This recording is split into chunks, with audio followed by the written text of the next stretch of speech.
I have a few garage sales under my belt now, and so in this video, I'm going to give you my top 20 tips when it comes to having the most successful garage sale ever. Won't nobody love you the way they should. Won't nobody check up on you, make sure you're good. Won't nobody check those body tremors for your neck. Hi everyone, my name is Becky Park, and I recently had a garage sale with my friends and made a pretty decent amount. And before that, I've done a handful of garage sales as well, mainly as a way to just move out clutter from my own home. And also because as a clothing reseller, I do accumulate a lot of clothes that, just aren't really worth my time when it comes to listing them on places like Poshmark or eBay. And so instead, I just try to at least recoup whatever money I can from my initial investment of purchasing those pieces, or perhaps they were items that, people just gave me for free. And I just try to make whatever money I can off of them from having garage sales. So given my garage sale experience, I thought I would share with you 20 tips that you might want to consider before hosting your own garage sale. I've broken them into 3 categories. One is a group of tips for before your garage sale.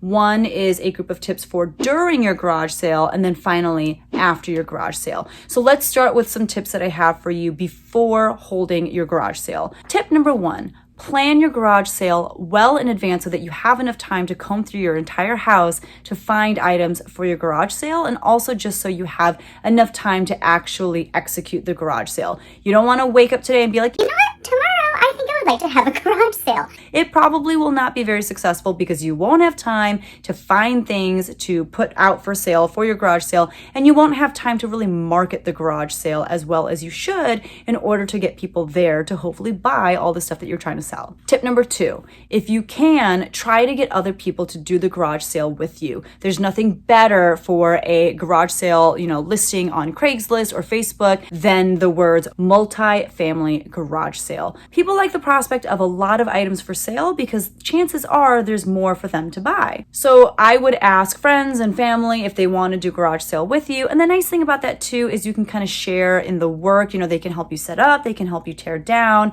And like I said, you just have a lot more stuff to make your garage sale seem fuller than if you were to do it by yourself. If you are going to go the multi-family garage sale route, you just want to make sure that you come up with a way to track who's earned what. I've done a multi-family garage sale before where, each family would use a little colored sticker, like a little circular sticker of a certain color.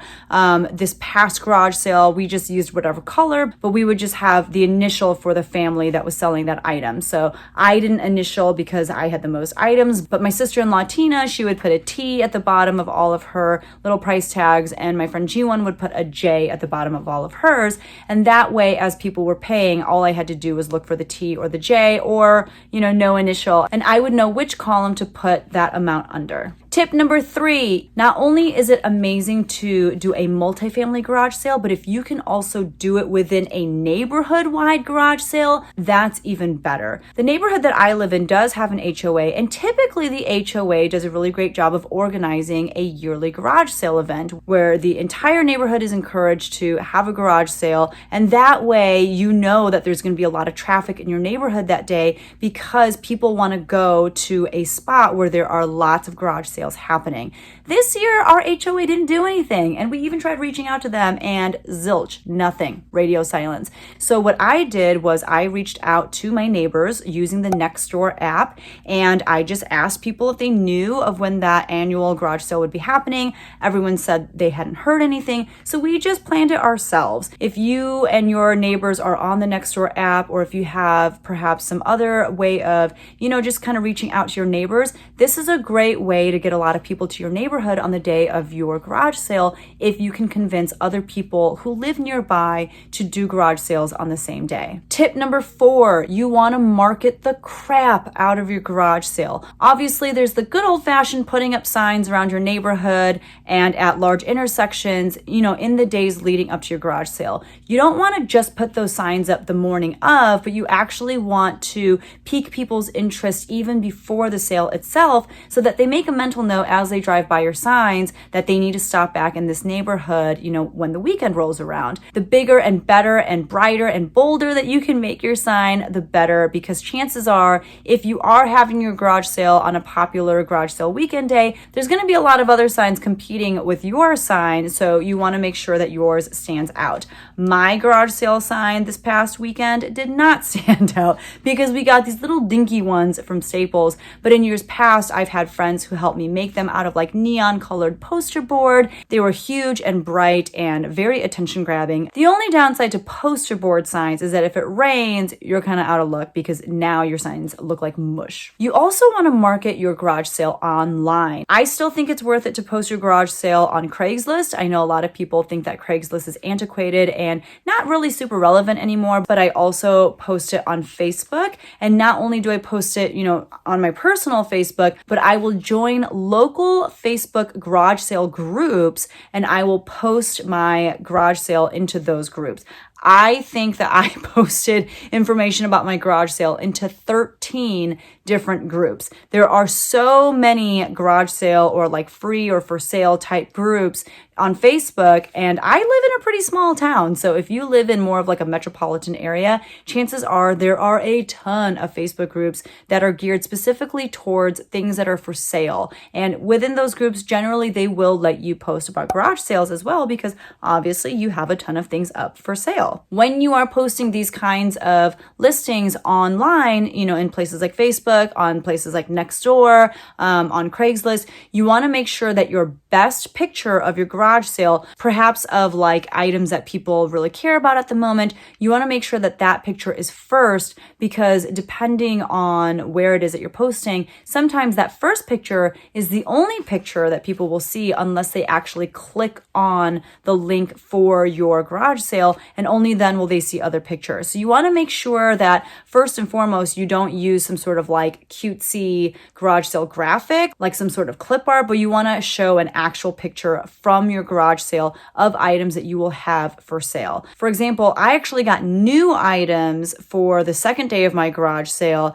and one item that I knew people would be super interested in was this IKEA slide. Anyone with kids wants like a portable little slide that they can put in their backyard. So I made a picture of that slide, the first picture, for my listing on the second day of my garage sale. And not only did I get a lot of questions about the garage sale, but I got a ton of questions about that slide in general. So you want to put kind of the most popular item, the item that you know people are going to be very interested in. You want to put a picture of that first. Tip number 5, if you are selling a lot of clothes at your garage sale, you either need to invest in a really great quality clothing rack, or I would consider putting all of those clothes in boxes and just kind of lining them up in your driveway or in your garage and letting people dig through them.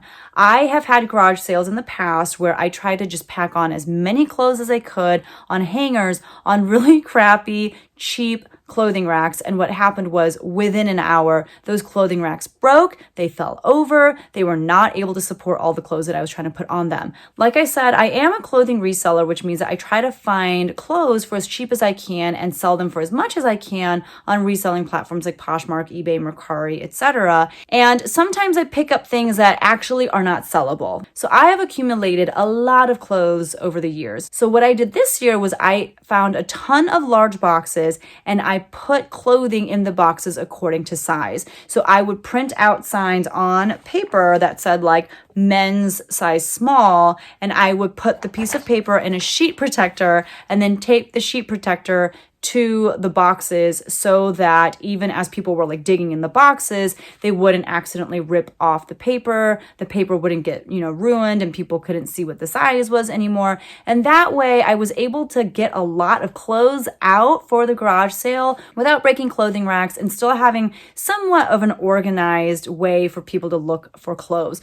Obviously, as people were digging, clothes ended up in the wrong box or the wrong bin, but for the most part, it stayed pretty organized and people were able to find a lot of clothes to buy. And I was able to sell through a lot of the clothing that I had put out for sale. Number 6, you want to find a lot of surfaces to place your items on when you are having your garage sale. You don't want to just throw stuff in the grass or just throw it on the ground on your driveway, but you want to just make things look as presentable as possible. I personally don't own a lot of folding tables or outdoor tables, and so what I did was I reached out to a few coworkers of mine. I'm a high school choir teacher, so I have a couple coworkers that I know have a lot of folding tables. So I went to their houses, a couple days before the garage sale, picked up the tables, and I opened them up and placed them in my garage in the days leading up to the garage sale so that I could start putting out the items that I was going to have for sale. I also had a couple maybe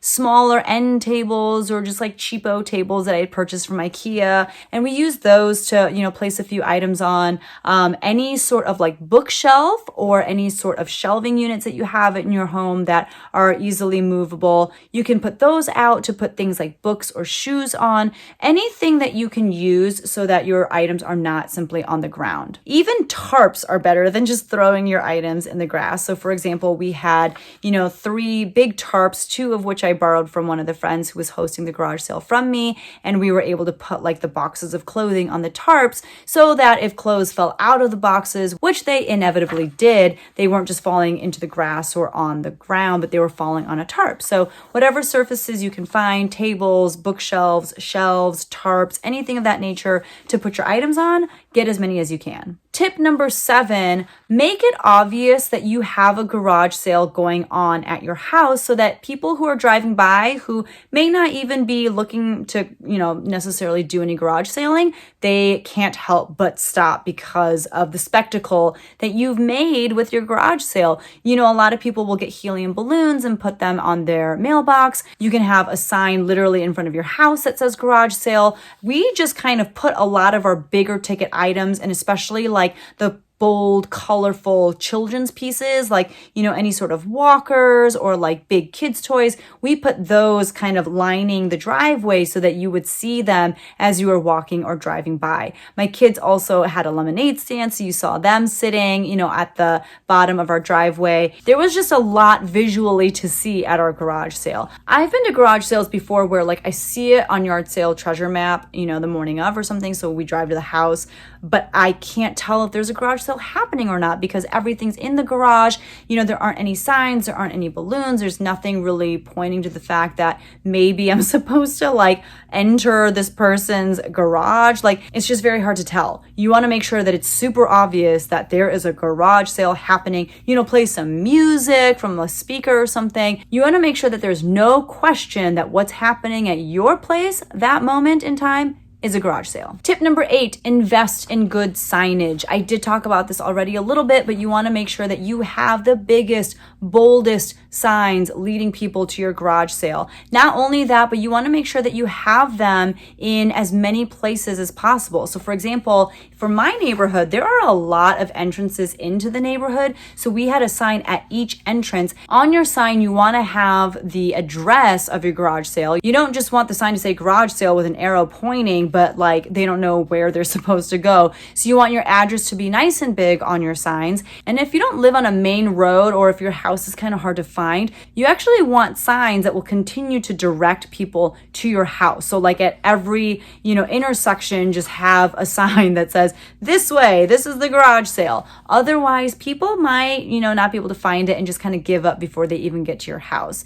I would also invest in good signage when it comes to the items that you have up for sale. So for example, my friend who was doing this garage sale with me, she had a car seat travel backpack thing. I still don't remember what it is, but knowing that just by putting it on a table and slapping a price tag on it, people wouldn't really know what it was. She actually wrote out what it was and what its function was on a Post-it and put that on the item. And that way people knew what it was. One random thing that I sold at my last garage sale was a bag of my daughter's old socks. Probably 20 pairs of socks. And what I did was I threw them in a bag, and then on the outside of the bag, I made a little sign that said, these are girls' socks for ages 4 to 6. and then I put the price tag on it and someone bought it within like the first hour of the garage sale. Especially if there are things that you're like, you know what, it's kind of hard for people to know what this is. Just make a little sign, even if it's just on a post-it, explaining what it is and tape it to the item. But you want to make sure that you have good signage, both directing people to your garage sale and once they get to your garage sale, understanding what all the items that are for sale are. Tip number 9, when you are organizing all the things that you have for sale, put like items together. What I mean is if you have a bunch of toys, put all the toys in one area. It doesn't make sense to have some toys on this table and some toys over there. And if you want to get even more organized than that, not only do you want to put all your toys together, but you want to put like toys together. So for example, if you have baby toys, put all those in one area. And if you have,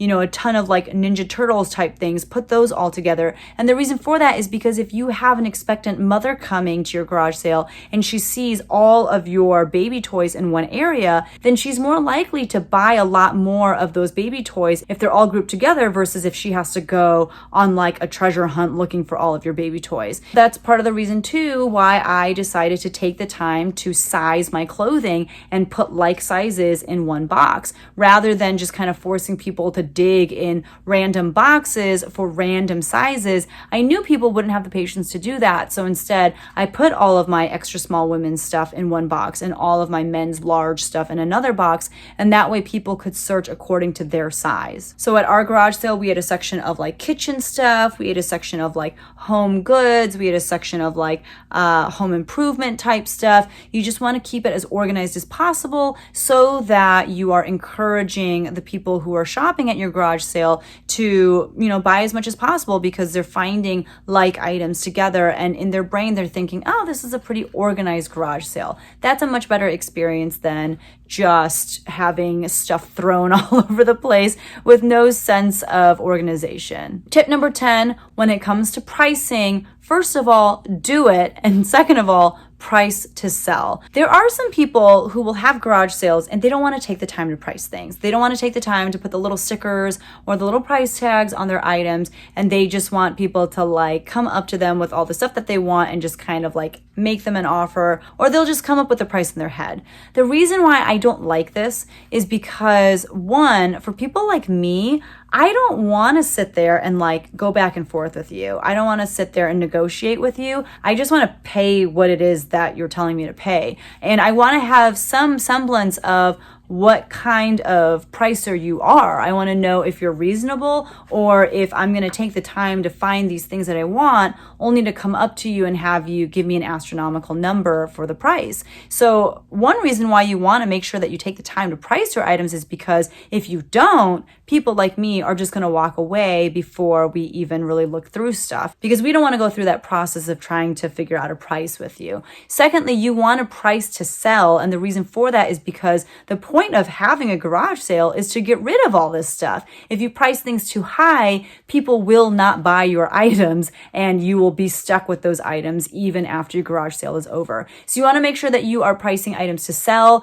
These are not eBay prices. These are not Poshmark prices. People go to garage sales because they want incredible deals. So even if something is still new in the box, even if something has such sentimental value to you, you don't want to price with those things in mind. You just want to price to sell. And if you're doing a garage sale over the span of a couple days, one thing I would suggest is on that second day, consider lowering the price on your items or letting people know as they, approach your garage sale that maybe everything is half off today, or maybe just, let them know, hey, just so you know, all prices are negotiable. But make sure that you're pricing to sell, and don't be one of those people that prints out listings from eBay and tapes them next to their listings. There's nothing more annoying than that. If that's what you can get for it on eBay, then list it on eBay, but nobody wants to pay eBay prices at a garage sale. Tip number 11 is to make sure that you spend time before your garage sale securing things like bags, bubble wrap, tissue paper, anything that you need to help people get items home safely.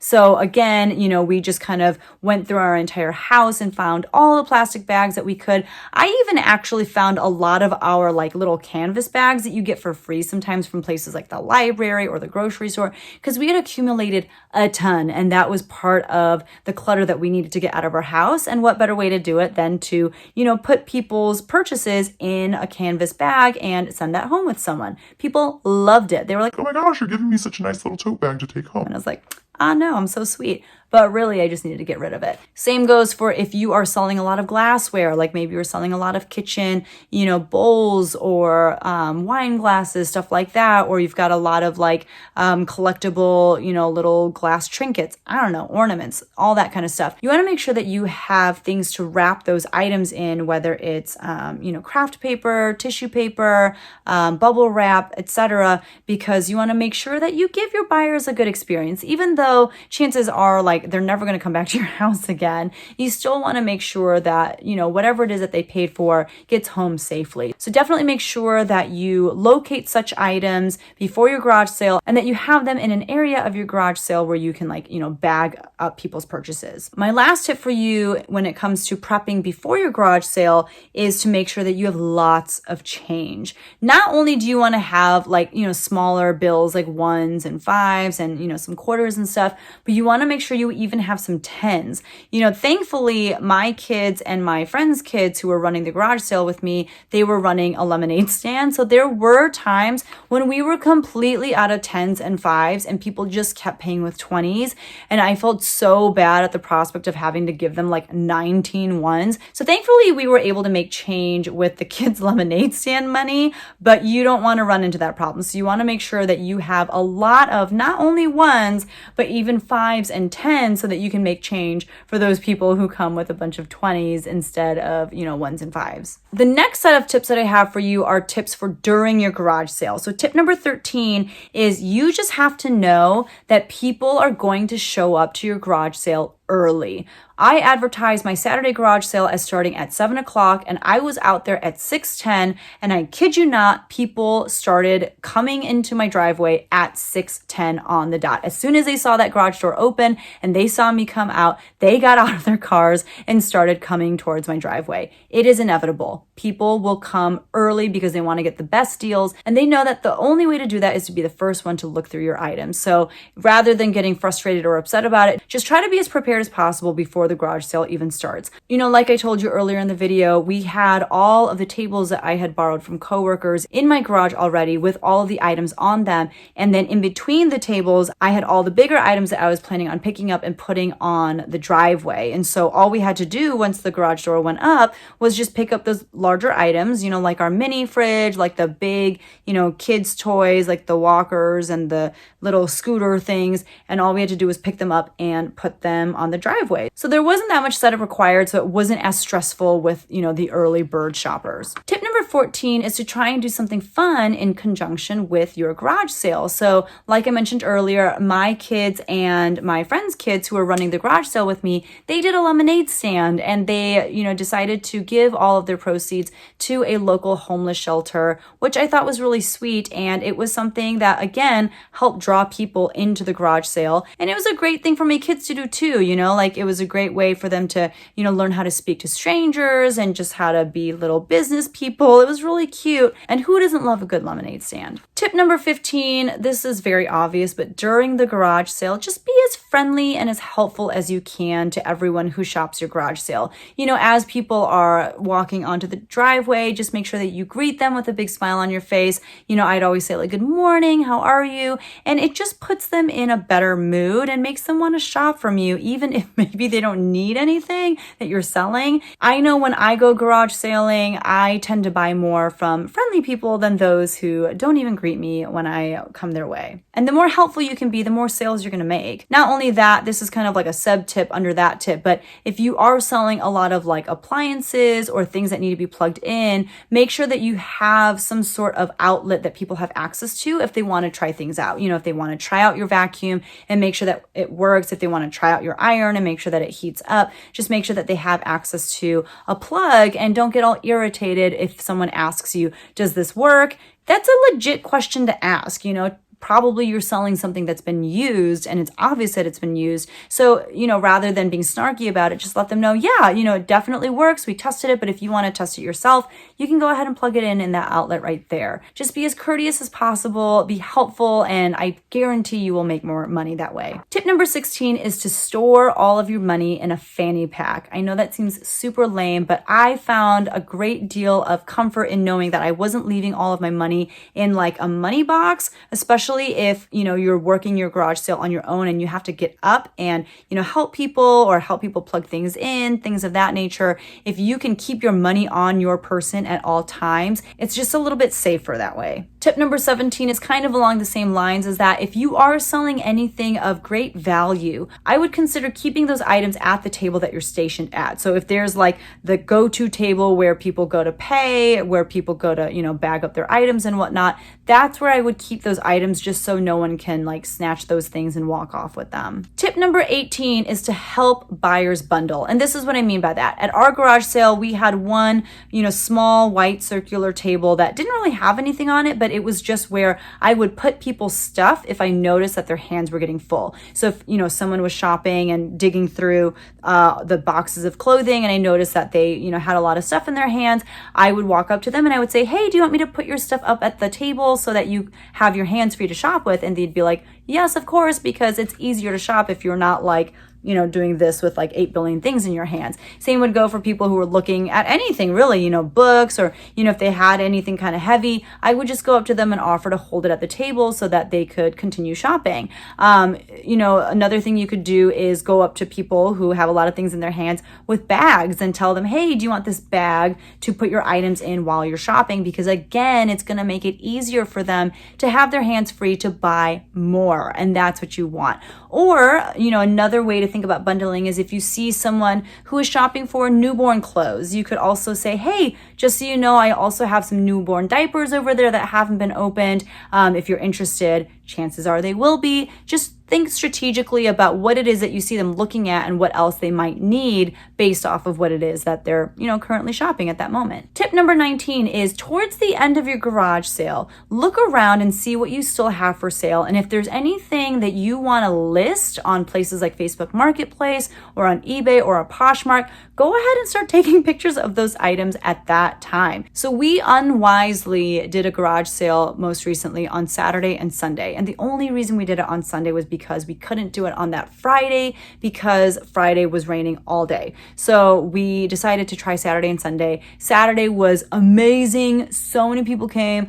Sunday was a complete bust. And I said that we were going to have the garage sale going from 8 to noon. And it was very clear that very few people were going to come and shop this garage sale. So probably around like 10:30, I started pulling out some of my bigger items and taking pictures of them and taking measurements of them and listing them on Facebook Marketplace, because the hope was even if it didn't sell at the garage sale, I could get it to sell maybe later that day or, later on in the week. And a good number of those items sold on Facebook Marketplace because of the fact that I, went ahead and listed them. And, we were already outside. There's great lighting outside. It's a great place to take pictures. So that's what I did. And I was able to still sell off some of those bigger items and pretty quickly, so I didn't have to store them for a long period of time. Finally, my one and only tip for what to do after your garage sale is to immediately take everything that doesn't sell to a local thrift store. The reason for this is because if you don't have a plan of attack to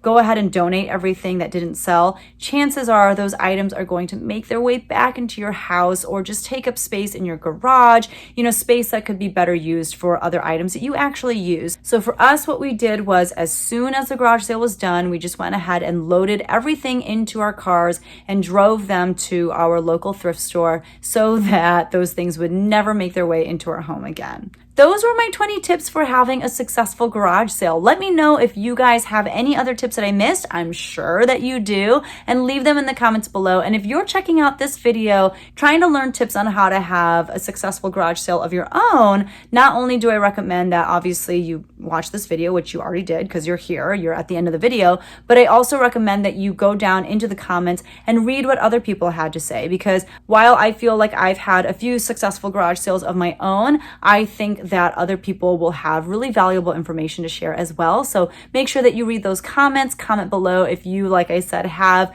a valuable tip to leave yourself. And that's it for this video. It's a little bit different than my typical content, but if you want to learn more about reselling used items online, then definitely make sure that you subscribe to this channel, because while this is kind of a one-off video, I do what sold videos so you can see what kinds of things I am selling online. I do thrift hauls to show you what kinds of things I am picking up at thrift stores and even garage sales to sell online, and a lot of tips and tricks videos to teach you how to sell online from the comfort of your home, because it is such a great side hustle. So if that sounds interesting to you, make sure you hit the subscribe button and the notification bell so that you are alerted every time I upload new content. And if you enjoyed this video, please hit that like button. Thank you so much, and I'll see you guys in the next one. Bye.